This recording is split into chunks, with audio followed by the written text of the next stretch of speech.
चलिए इस पर और बातचीत करने के लिए जिलेट स्पोर्ट्स के फाउंडर और सीईओ निखिल शर्मा और नवभारत टाइम्स के स्पोर्ट्स कॉरेस्पॉन्डेंट वैभव भोला हमारे साथ मौजूद हैं। वैभव, सबसे पहले आपसे जानना चाहेंगे कितना अलग होगा ये आईपीएल। बहुत समय बाद 10 टीमें खेल रही हैं, कैसे देखते हैं आप बाकी जितने भी अभी तक 2011 से लेकर अभी तक मुकाबले हुए उनमें और 2022 के इस मुकाबले में? देखिए, सबसे ज्यादा अगर मैं बात करूं इस आईपीएल में जो अलग रहने वाला है वो ये कि पिछले 2 सालों में कोविड की वजह से ग्राउंड्स पर हमें फैंस नजर नहीं आए थे, लेकिन बहुत ही एक खास मौका है उन फैंस के लिए जो ग्राउंड पर जाना चाहते हैं, मैच को देखना चाहते हैं। और साथ ही साथ जब फैंस मैदान पर आते हैं तो जो खिलाड़ी होते हैं उनका हौसला बहुत ज्यादा बढ़ जाता है, बहुत मोटिवेट होकर खेलते हैं। तो ये एक सबसे बड़ी बात है कि आखिरकार 2 साल बाद वो मौका आ चुका है जब आईपीएल खेला जाएगा फैंस के साथ। देखिए, जिस तरीके से हमारी जो संवाददाता है वो बता रही थी कि 25% फैंस अलाउड किया गया। देखिए, 25% फैंस अलाउड होते हैं, लेकिन उसके साथ आप मान के चलिए 5-10% जो फैंस होते हैं ना, वो पास वाली टिकट से आ जाते हैं, किसी की जानकारी से आ जाते हैं। तो आप मान के चलिए कि आपको अच्छे खासे फैंस आज मैदान पर नजर आने वाले हैं। और साथ ही बात करें, जो मुकाबले की शुरुआत हो रही है Chennai super Kings versus Kolkata night Riders, जब भी आईपीएल का मुकाबला होता है तो हर कोई चाहता है, बेसब्री से इंतजार करता है महेंद्र सिंह धोनी के मैदान पर उतरने का, क्योंकि एमएस अब इंटरनेशनल क्रिकेट खेलते नहीं है, वो हमें सिर्फ आईपीएल में ही नजर आते हैं। तो अब एमएस जब नजर आने वाले हैं, और इस बार एमएस बतौर खिलाड़ी हमें नजर आने वाले हैं, इस बार एमएस कप्तानी नहीं करने वाले। इस बार कप्तानी की बागडोर उन्होंने रविंद्र जडेजा के हाथ में सौंप दी है। और दूसरी तरफ रहने वाली कोलकाता नाइट राइडर्स, जिसके पास भी एक नया कप्तान है। पिछले साल तक इस टीम की कप्तानी कर रहे थे ओवेन मॉर्गन, लेकिन इस बार श्रेयस अय्यर जो इंडियन टीम के उभरते हुए सितारे हैं, भारतीय क्रिकेट का एक जो नया पोस्टर बॉय बनने की तरफ वो बढ़ रहे हैं, तो वो कप्तानी करने वाले, यानी कि एक तरफ रविंद्र जडेजा होंगे, दूसरी तरफ श्रेयस अय्यर होंगे। और साथ ही साथ 8 के बजाय इस बार आईपीएल में 10 टीमों का तड़का लगने वाला है। हालांकि अभी थोड़े फैंस कंफ्यूज है कि किसका मैच कब किससे होगा, कितने मैचेस खेले जाएंगे, ये थोड़ी सी अभी कंफ्यूजन लगातार फैंस में जरूर है। लेकिन जैसे जैसे आईपीएल आगे बढ़ता जाएगा, सभी जो फैंस को उनके खिलाड़ी पर पता लगते जाएंगे। तो आज एक बहुत इंपॉर्टेंट दिन है आईपीएल के लिए, क्योंकि IPL is back and also it is back with fans. Nikhil, चलिए आपके पास आते हैं। एक मेरे मन में बड़ा सवाल था कि पहले ये होता था कि आपको होम एडवांटेज हुआ करता था। अच्छा, उस होम एडवांटेज में किसी को आप अपने हिसाब से पिच बना सकते थे, आप अपने हिसाब से अपने प्लेइंग कंडीशन के हिसाब से खेल सकते थे। इस बार वो पूरा जो मामला है वो अब जा चुका है। मैदान जो है वो मुंबई है, पुणे है। मुंबई की पिच तो हम जानते हैं कि रन पड़ते हैं, छक्के आपको देखने को मिलते हैं, रन बनते हैं। क्या आपको लगता है कि गेंदबाजों के लिए इस बार थोड़ी ज्यादा मुश्किल होने वाली है आईपीएल में? देखिए, गेंदबाजों के लिए वैभव, ये सवाल निखिल से था। जी जी। हाँ जी, गेंदबाजों के लिए क्रिकेट जो है एक तरीके से वन साइडेड हो गया है। वो वैसे भी अगर आप T20 वनडे इंटरनेशनल के बारे में बात करें तो ज्यादातर जो खेल का एक रुझाव हुआ है वो बल्लेबाजों की तरफ हुआ है।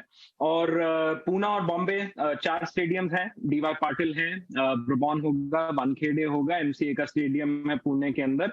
ये एक देश का त्योहार है, और त्योहार तब बनता है जब रन मारे जाते हैं। तो कोशिश हमेशा यही होती है कि हर मैच के अंदर रन हो। मैं ये नहीं कहूंगा कि एक इंस्ट्रक्शन दी जाती है, बट हमेशा यही देखा जाता है कि ज्यादातर रन बने। 120 130 जो एक टाइम पे बहुत हाई स्कोर्स भी माने जाते थे T20 में, अब उनका कोई मायने नहीं रह गया है।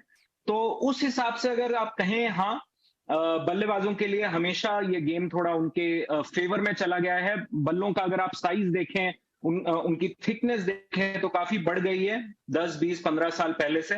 और जो गेंदें हैं बहुत कॉम्पैक्ट हो गई हैं।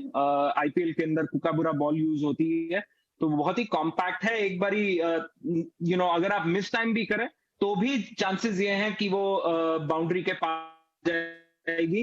तो उस हिसाब से गेंदबाजों के लिए गेम मुश्किल है। लेकिन से विश्व के जो सबसे बेस्ट बॉलर्स हैं इस आईपीएल में परफॉर्म करेंगे, और मुझे कोई डाउट नहीं है कि बॉलर्स अच्छा करेंगे।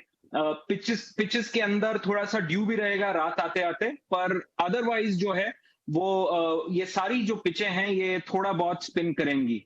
सीमर्स के लिए अगर स्पीड है तो माना जाता है आईपीएल के अंदर कि अब वो एक जो जिसे ब्रेथ टेकिंग स्पीड बोलते हैं, वैसे सीमर्स प्रेफर किए जाते हैं आईपीएल में। तो हम काफी डिफरेंट तरह का टैलेंट देखेंगे इस आईपीएल के अंदर। वैभव, इस बार लीडरशिप को लेकर भी कई नए लीडर्स निकल के आएंगे। देखिए रोहित शर्मा तो लीडर है ही, लेकिन आप बाकी जगह देखें तो आपको बड़ा लीडरशिप का भी इस बार कॉन्टेस्ट है। महेंद्र सिंह धोनी एक ट्रस्टेड लीडर थे, अब वो भी रविंद्र जडेजा के बारे में भी नाम लिया जाएगा कि क्या क्योंकि हम एक बार रोहित शर्मा के बाद का भारत का कप्तान ढूंढ रहे हैं कहीं ना कहीं। क्या आपको लगता है कि इस बार बड़ा ओपन गेम है बाकियों के लिए कि भाई अकेले रोहित शर्मा के बाद कौन, या क्योंकि जिस तरीके से हम कह रहे थे कि भाई तीनों फॉर्मेट्स में कप्तान अगर नहीं चाहिए तो छोटे फॉर्मेट के लिए कप्तान यहां से निकल के आ सकता है? देखिए कल जो आपने मुझसे सवाल पूछा, कल यही एक ट्वीट मैंने अपने ट्विटर अकाउंट पर ट्वीट किया था जिसमें मैंने लिखा था कि this IPL is all about finding a next captain who can lead India. यानी कि जब रोहित शर्मा जब भी फैसला लेते हैं कप्तानी छोड़ने का, क्योंकि एक समय पे आकर वो जरूर ये फैसला लेंगे क्योंकि उनकी भी जो उम्र है वो 35 साल के हो चुके हैं। तो इस आईपीएल की अगर मैं बात करूं, एक तरफ आपके पास केएल राहुल है, एक तरफ आपके पास ऋषभ पंत है और एक तरफ आपके पास श्रेयस अय्यर है। ये तीनों ऐसे खिलाड़ी हैं इनके पास लगातार मौका है अपने आप को दिखाने का,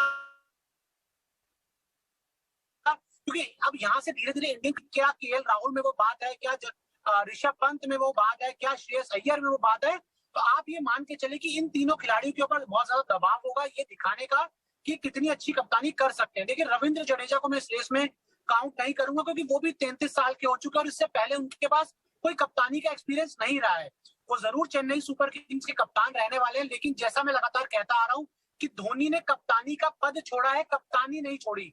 आप जरूर मैच में देखेंगे कि आपको लगातार विकेट के पीछे से और जितने भी ऑलमोस्ट डिसीजन होंगे वो आपको एमएस धोनी ही लेते नजर आएंगे। क्योंकि जब इंडियन टीम में की भी मैं बात करूं, जब धोनी ने कप्तानी छोड़ दी थी, विराट कप्तान बनाए गए थे, तो सभी जो फैसले थे वो एमएस धोनी लेते थे। तो आपको भी यही देखने को मिलेगा काफी हद तक कि एमएस भी फैसले लेंगे। और हाँ, ये जरूर है कि केएल राहुल, ऋषभ पंत और श्रेयस अय्यर, अगर ये तीनों में से कोई भी अपनी टीम को चैंपियन बना देते हैं, देखिए अभी तक श्रेयस अय्यर ये कारनामा नहीं कर पाए हैं, केएल राहुल आईपीएल चैंपियन नहीं बन पाया, ऋषभ पंत आईपीएल चैंपियन नहीं बन पाए, तो इनके पास एक मौका है अपनी कप्तानी को दिखाने का, अपने खेल को दिखाने का और आगे चल के हिंदुस्तान का एक नया सुपर स्टार बनने का, नेक्स्ट जनरेशन सुपरस्टार बनने का, जिसकी हम तलाश लगातार कर रहे हैं।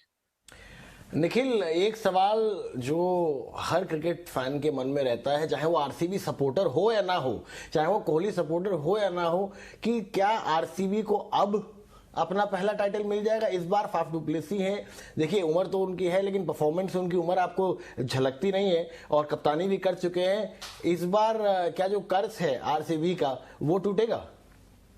देखिए मैं हमेशा ये कहता हूं कि आईपीएल 8 टीमें खेलती है, कभी अब जैसे 10 खेलेंगी, पर अंत में जीत या तो सीएसके की होती है या मुंबई इंडियंस की। कहां से वो टीमें दोनों आ जाती हैं जीतने के लिए? सीएसके 12 जो उन्होंने आईपीएल खेले हैं उसके अंदर 9 में वो फाइनल में पहुंच चुके हैं, मुंबई इंडियंस 5 बारी जीत चुके हैं। मुश्किल है रॉयल चैलेंजर्स के लिए, नामुमकिन नहीं है। अच्छी चीज यह है कि विराट कोहली जो आईपीएल के हाईएस्ट रन गेटर हैं एवर, उनके शोल्डर से, उनके कंधों से अभी एक कैप्टनसी का जो भार निकाला गया है, तो आप देखेंगे एक नया विराट कोहली आके खेलेगा, अग्रेसिव क्रिकेट खेलेगा, रन बनाएगा। फाफ डु प्लेसी उम्र का देखिए इसके अंदर कोई लिहाज नहीं है, आप अगर केपेबल हैं तो आपकी उम्र 21 भी हो सकती है, आपकी उम्र 35 भी हो सकती है, उससे कोई फर्क नहीं पड़ता है।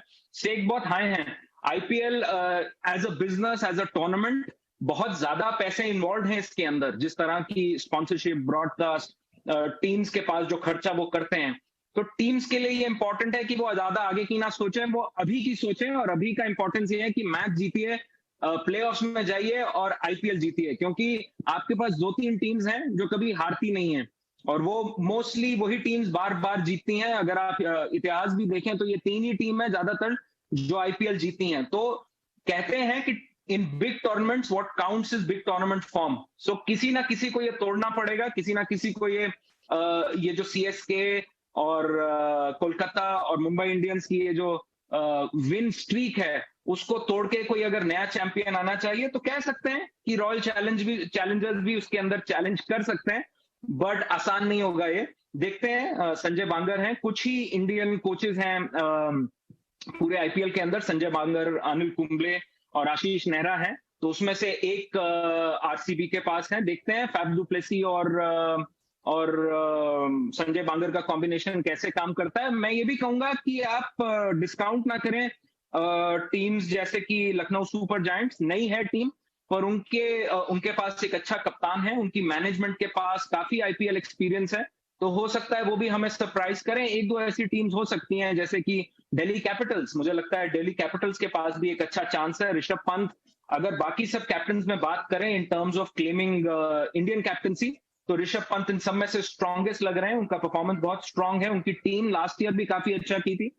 तो मुझे लगता है कि इन सब टीम्स में से आरसीबी एक हो सकती है, पर क्या वो प्रमुख दावेदार होगी? नहीं। मेरे आज अगर हम बात करें 2 महीने का ये जो आईपीएल होगा, आज की डेट में मैं उनको काउंट नहीं करूंगा, पर देखते हैं। कैपेबिलिटी सबके पास है, अच्छे बैट्समैन है, अच्छी बैलेंस है हर टीम के पास। देखते हैं 2 महीने में क्या होगा।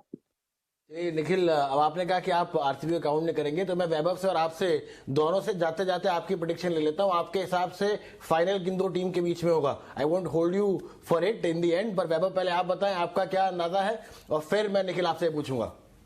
देखिए, मैं तो जरूर चाहूंगा कि इस बार जो आईपीएल की 2 नई टीमें आई हैं उनके बीच अगर आपको फाइनल मुकाबला देखने को मिल जाए तो उससे बेहतर कुछ नहीं हो सकता। एक तरफ लखनऊ सुपर जायंट्स हो, दूसरी तरफ गुजरात टाइटंस हो, एक तरफ हार्दिक पांड्या हो, एक तरफ केएल राहुल हो, जो 2 बहुत अच्छे दोस्त हैं इंडियन क्रिकेट में।